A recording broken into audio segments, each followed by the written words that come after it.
Mr. President, a lot of your supporters are starting to turn against you. Hey, tell them to take a rest. Sir, can you please talk to them? They're really riled up. All right, give me that. Hey, relax, guy. Yeah, hi, what do you think you're doing? Our children are being told that they have to sit with Jesus at lunchtime? Well, no, we're not going to give it a rest. All the people here in South Park want some goddamn answers. All right, then I'm gonna sue your whole town. You got that?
It's time for Media Meltdowns, and right now the leftist media is not coping with the cancellation of Stephen Colbert's show, a program which, as we discussed earlier this week, was tanking in the ratings and losing tens of millions of dollars a year. But the hosts of The View believe that this really means the Constitution is being dismantled.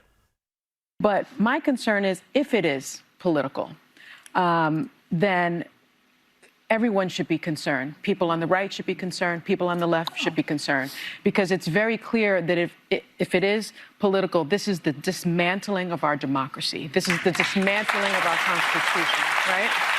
And so the First Amendment is the First Amendment for a reason, and that is freedom of the press, freedom of speech, freedom to speak truth to power. If that is taken away, if the comedians are being attacked, then that means our Constitution is being dismantled. That's right. That means the very rubric of our democracy is being dismantled. And I think every single person should be really, really concerned about it.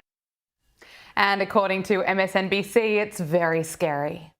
Approval from the Trump administration. So you wrote about this and you say Colbert's cancellation, simply not funny. Yes, simply not funny, but also really scary, right? And even if it's not quid pro quo, the idea of self-censorship, and I talk about my grandfather Howard Fast, who was jailed by McCarthy during the House on Un-American Activities, that our government has done this before, that history is very much filled with moments like this. But how is Stephen Colbert taking the news? Donald Trump posted, "I absolutely love that Colbert got fired. His talent was even less than his ratings."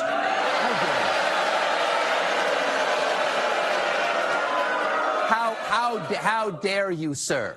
Would an untalented man be able to compose the following satirical witticism? Go f yourself.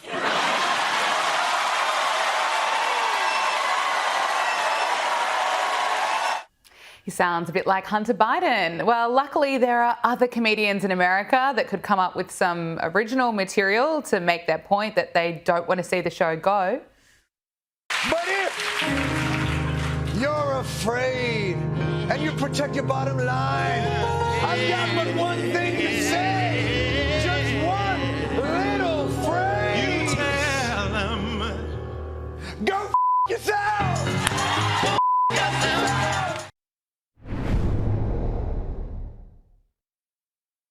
Well, let's get a take from a much more talented comedian, the host of Blaze TV's Primetime with Alex Stein. Alex, it's great to see you. Are you sad to see Stephen Colbert's show go? And what do you make of this over-the-top, insane reaction we've been seeing from the leftist media? I mean, it's like Jon Stewart and Colbert for the last few years. It was just so lazy. I mean, to use a four-letter word that you just, connected the dots to Hunter Biden. I mean, where are these guys getting their vocabulary from? I mean, like the New York subway, it's pathetic. So I thought that he would be a little more poignant with his message to Donald Trump, but this isn't Donald Trump's fault. Yes, Donald Trump doesn't like you, but your audience is 68 years old on average. And, that's my father's age. And I'm sure that audience is good, but he's just not hip anymore. I mean, that's not what sells, advertising. And his advertising numbers are horrible, and his show's losing, reportedly $40 million. So at this point, it's just more cost efficient for them to say goodbye to Stephen Colbert. And, it's just the sad reality is that he's not as good as David Letterman. He's not as good as Jay Leno. And he became some sort of political propaganda machine and did not try to be a comedian anymore. And that's where he lost his fastball, because the Colbert Report, Stephen Colbert at one point was a great comedian. The Daily Show, even with Jon Stewart, both were great. But now that they're just such political phonies when it comes to just not even giving Donald Trump a chance, it just shows you their true character. I'm happy to see Stephen Colbert go, because once again, I don't need to see any more vaccine needles dancing on my screen, encouraging people to get, a vaccine. Give me a break. Give us some comedy, not a lecture. Such a weird dance performance as well.